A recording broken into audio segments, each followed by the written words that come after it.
Le président de la zone 15 du district K103A4 du Lions Club International Jacques Ayadji, les présidents de Cotonou Émeraude, de Cotonou Bâtisseur, de Cotonou La Cigogne, Abomey Calavi La Colombe, Abomey Calavi Acacia et les membres de cette association de services ont organisé une sensibilisation itinérante sur les méfaits de la toxicomanie sur la vue. Fidjulosé est le quartier choisi pour sensibiliser les populations et leur permettre de comprendre les conséquences de la prise des stupéfiants sur la vue. C'est-à-dire les 5 clubs de la zone avec les 2 Léo clubs ont initié cette initiative parce que nous avons estimé que les stupéfiants font beaucoup de ravages aujourd'hui.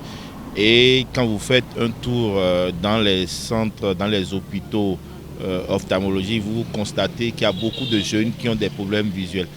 Et quand vous cherchez à savoir les causes, vous savez qu'il y a les stupéfiants, la consommation des stupéfiants qui prend une place importante.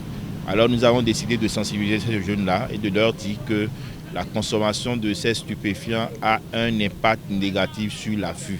Totalement satisfait. L'objectif est de sensibiliser les jeunes et apercevoir la conséquence des consommations de drogue et autres, c'est-à-dire la toxicomanie, sur leur vision, sur la vue, la santé visuelle.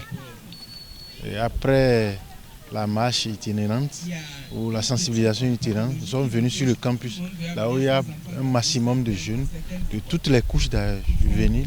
Avec le spécialiste, on est venu leur parler pour qu'ils changent de comportement.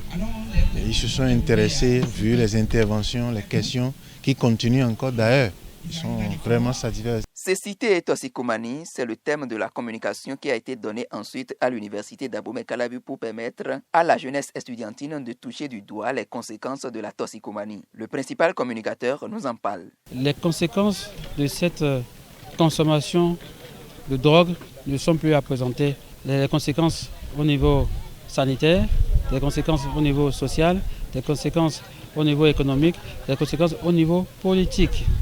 Donc c'est un sujet qui concerne tout le monde. C'est pour ça que nous pensons qu'il faut sensibiliser.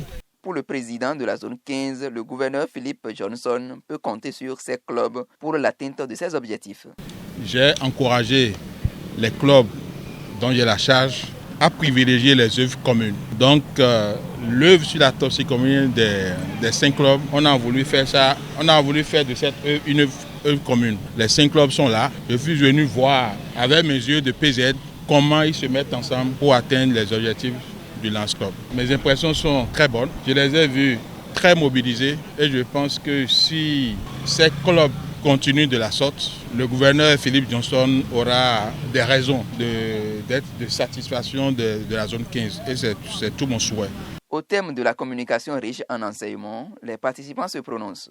Cette communication est vraiment la bienvenue dans notre université, qui est l'université d'Abomey Calavi, puisque c'est des choses que nous voyons sur le campus.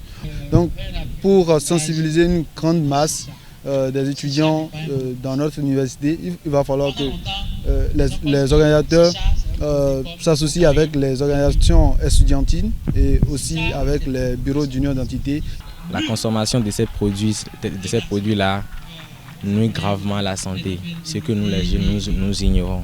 Chacun doit prendre ses responsabilités, reconnaître le danger qu'il y a dedans. C'est pour sacrifier à la tradition de l'œuvre de quinzaine de toxicomanie qu'on a initié cette œuvre. On a approché une touche particulière. Il faudrait faire une sensibilisation et se rapprocher vraiment de la cible. Donc en dehors de la sensibilisation digitale, on a décidé de faire une sensibilisation présentielle. Les clubs de la zone 15 et leurs présidents font de la lutte contre la toxicomanie leur cheval de bataille, une responsabilité qui incombe aux parents et aux acteurs à divers niveaux de l'éducation.